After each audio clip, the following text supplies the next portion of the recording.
What's up, YouTube? I'm the Calcara 131. This is my review of the Swampfox Blade Prism Optic.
So I'm back. It's been a bit longer than I quoted in my very last video. I went through the DOC Academy. I went through the first sort of 6 weeks of orientation at my actual facility, getting acclimated to everything. And then the old Rona hit, and that really screwed a lot of things up. For one, it's just hard to get ammo. I don't know if you've noticed at the time of recording this in the Corona apocalypse of 2020.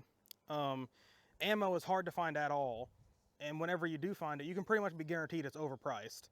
And if it is what it should be priced at, it's going to be in stock for like an hour. So it's hard to find ammo. Whenever I have been able to get some, I've had to pay pretty much out the ass for it. But it took longer than I anticipated. But I'm back. Hopefully I can keep doing my weekly uploads every Friday. We'll have to see how that works out. But first one that I'm back with is the Swampfox Blade. All right, so when you get your Swampfox Blade, I'm assuming this is probably true for most of their optics, but pretty nice box. Gives you some basic information on the outside, length, dimensions of it, objective lens, the reticle color I got red. I'm pretty sure they offer it in green. I might be wrong about that. Some of the other pertinent information, all the stuff that comes with it in the box, some of the main features of it. Yeah, let's open it up.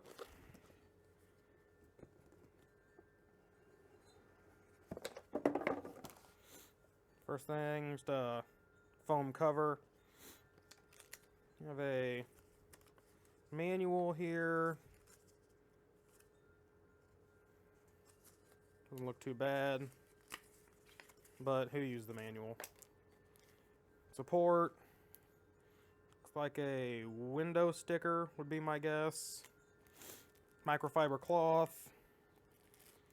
And here is the kill flash, or as they call it, the what the hell did they call it? Anti-reflective. Yeah, the anti-reflection device. You can thread that into the objective end, cut down on sun glare and shit. Tool for adjusting everything or tightening a certain part, I'm not sure. Say, looks like a Torx head on both sides. Oh hell.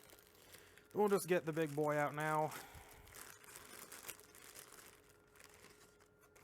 Here is your Swampfox Blade. It feels a lot sturdier than I thought it would, which I suppose it should, given the weight. I believe the weight on this thing is, with the battery installed, which it's not installed right now, I don't believe. No, the battery doesn't come installed, but it weighs in at 13.9 ounces, I want to say is what the weight is. Give me that battery. See if we can get this thing turned on for you guys. Let's also see if that was the right way to put it in.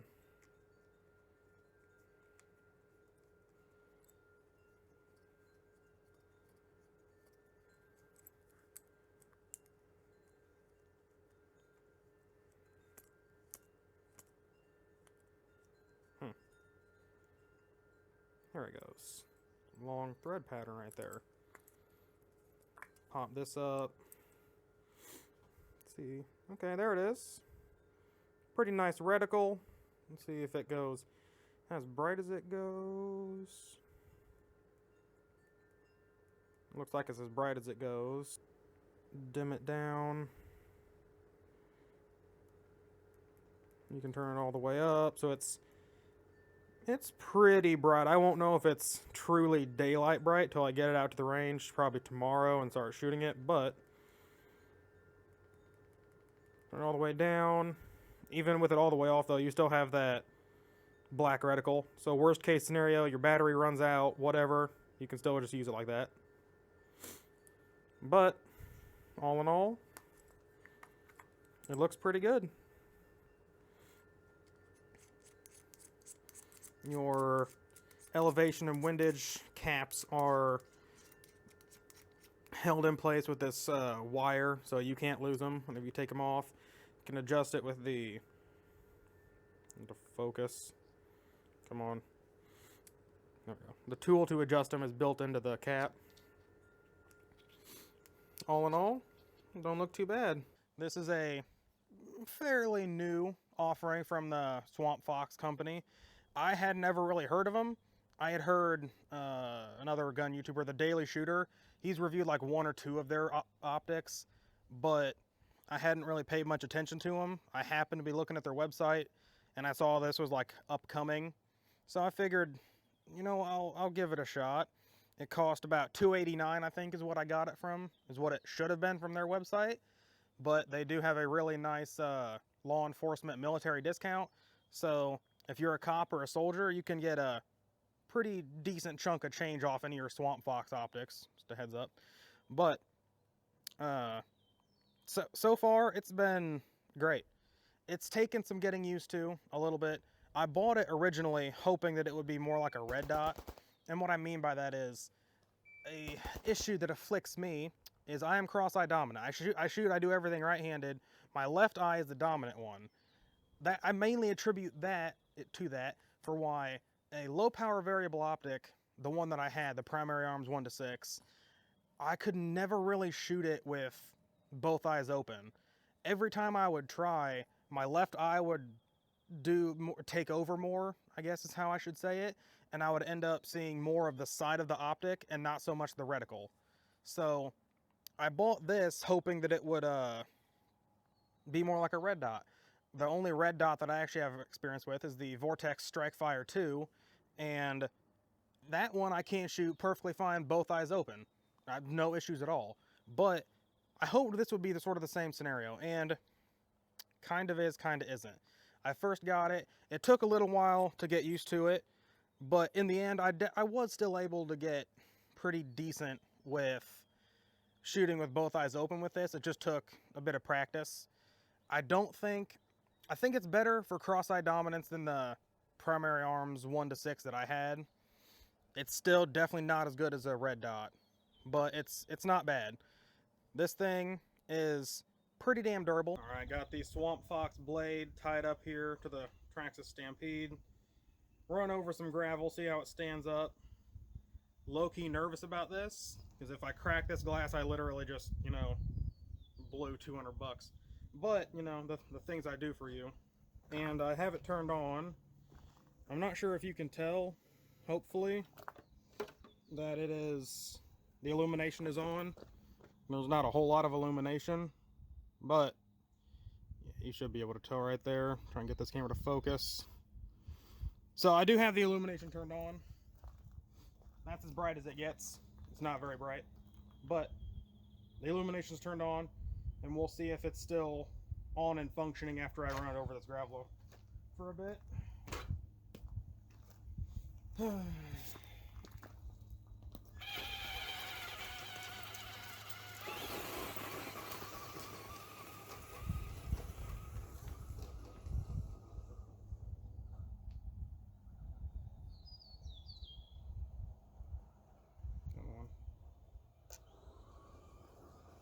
Ah, what are you doing? Oh God. Damn it.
definitely scuffed up.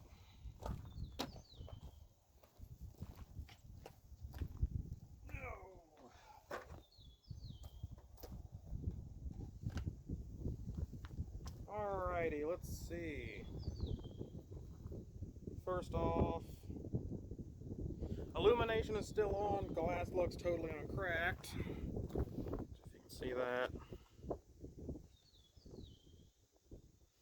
Come on. Should be able to tell right there. The illumination is on. Yeah, you can see it right there. Look, I think it got turned down. I just had to hit the button a couple times. But let's go ahead and check this out. This definitely took some dings. The glass is uncracked, thankfully, but knocked around a fair bit.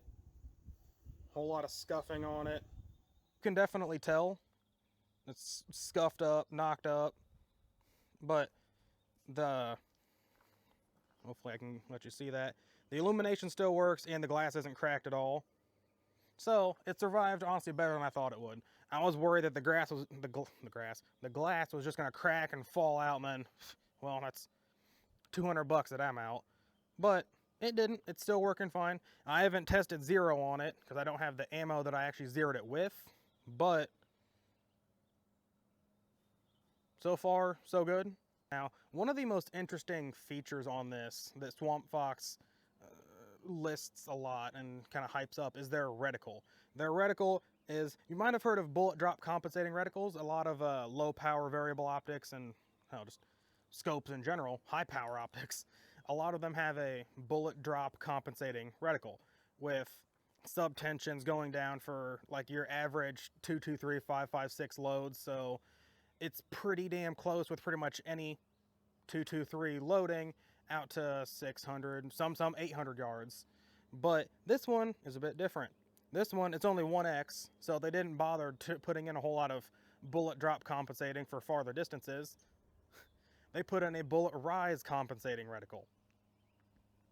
Hopefully I can roll in a picture of the actual reticle. But it's got 3 different subtensions put in for 5, 10, and then 15 yards. They claim that it is good for pretty much any loading because from the end of your barrel to 15 yards, there hasn't been enough distance for 22 versus 308 to make a whole lot of difference in how much it rises. That's what they claim. I haven't tested it, but I did do some testing with Red Army Standard 55 grain 223 out of my rifle, and here is the 5-shot group. Here is the 10-yard group.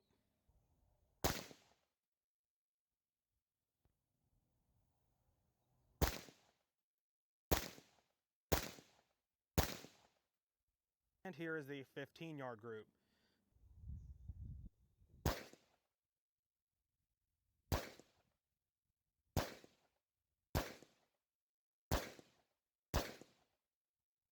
So as you can see, I didn't spend a lot of time trying to get real precise with it. I definitely threw a couple, it was just offhand, but it's pretty damn close. It would definitely be, I think, a lot more precise than just trying to use holdovers, than just holding over and just trying to account for the offset yourself. You can get pretty accurate with just holding over, and you can do it a whole lot faster, which I'll get to in a minute. But I think if you are in some kind of a situation where you think that for 15 yards and in, you need precise shots, this should be something you look at. Now, let me talk about a subject that I've been trying to figure out. I can't really figure out who would need this kind of accuracy 15 yards and in. I really can't. You know, home defense or a patrol cop putting this on his duty rifle when he has to go into a house, a meth house or something. I don't know. But in those kind of scenarios, things are moving way too fast, in my opinion, for you to remember, or for you to say, okay, he's 5 yards away. That would be the carrot at the very bottom. Raise it up a little bit, and then you can get a precise shot. Whereas, if someone's 5 yards away, and they have any kind of a knife, a gun especially, it's hard for them to miss. You might not be able to take that extra second, half second to realize 5 yards away, that's the bottom one, shift it up, and then get a real precise shot. I can't figure out what kind of scenarios you would have the extra time to and need to have such precise shots 15 yards and in, when, like I said, for home defense, or also, like I said, a patrol cop that's going through a house for whatever reason, he has his duty rifle. The vast majority of the time, you're not going to need to have super precise shots. You can just hold over a little bit, shoot center mass. Oh, hit the mic, I hope that didn't mess anything up. But shoot center mass and just hold over a little bit, and you can still get hits. The brightness is another feature I'm kind of let down by.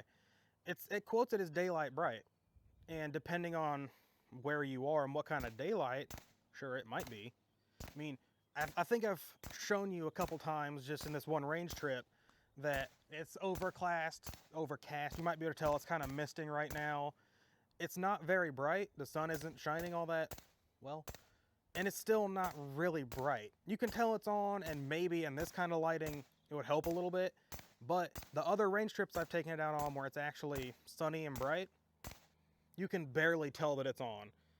You can tell it's kind of like a real dull red, almost like a dried blood red, but that's it. So I'm calling BS on that. It's not daylight bright. I did try a second battery for anyone that might be wondering that. I tried another battery that I had lying around, another CR123, no difference at all. Luckily, with a Prism optic, that doesn't really matter, because even turned off, just hold the down button for 4 seconds, it'll turn the illumination off. You still have that black etched reticle, so it doesn't really matter. That's how I've been shooting it the vast majority of the time. One other feature on this that I do like, I like the idea of it. Again, the illumination isn't really good enough for it to matter, in my opinion. I guess for home defense it might be indoors, but it does have a auto on-off feature, similar to HoloSun's Shake Awake technology. I believe, don't quote me on this, I'm pretty sure straight out of the box it is activated and turned on, but after 225 seconds, I believe the number is, so just under 4 minutes of no activity, it just staying perfectly still, it'll turn the illumination off. As soon as you pick it back up, it'll turn the illumination back on. I haven't actually tested it because, again, the illumination is, in my humble opinion, not daylight bright. So, all in all, tethered caps for the adjustment, just simple buttons up and down, that's all you have to worry about. Not quite quick detach, but it's relatively toolless to take it on and off. Simple single CR123 battery. It does weigh a pretty good bit. It's almost a pound on its own, but it's pretty durable. The glass is clear. It's held up to the Traxxas test. It is pretty solid if you need a Prism optic. So a Prism optic is good for, I'm not going to claim to be an expert in this because I'm definitely not, but as I understand it, a Prism optic, it differs from a red dot basically in how that it projects the dot. For instance, a red dot uses an actual LED and just projects it onto a plane of glass or something. This, it's not projected at all. It has an etched reticle, it just illuminates that. So I believe the battery life is significantly less than a red dot, but it also means even if your battery is dead, it doesn't matter because you have that etched reticle. The other big thing that Prism sights have is if you have astigmatism, because again, there's no LED projecting it that some people might see as, if you have astigmatism, you might see it as a bloom or a star shape, or you might see two of them, stuff like that, depending on what kind of astigmatism you have.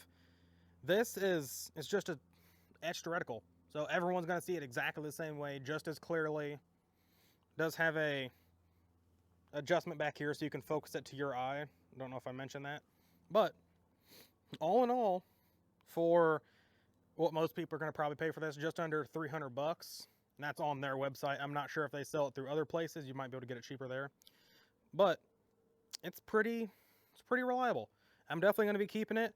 I don't know what I'm going to use it for quite yet, but it's just simple prism optic, not a whole lot of features to it, not a whole lot of extra features that could go wrong. Let me amend that. It does what it's meant to do. Lets you more accurately put holes in bad guys. So the Swampfox Blade 1x25 prism optic definitely has my thumbs up. If you're looking for a prism optic, you have astigmatism or something like that, you like that bullet rise compensating reticle, for instance, you can definitely give this a look. I'm the Car 131, signing off.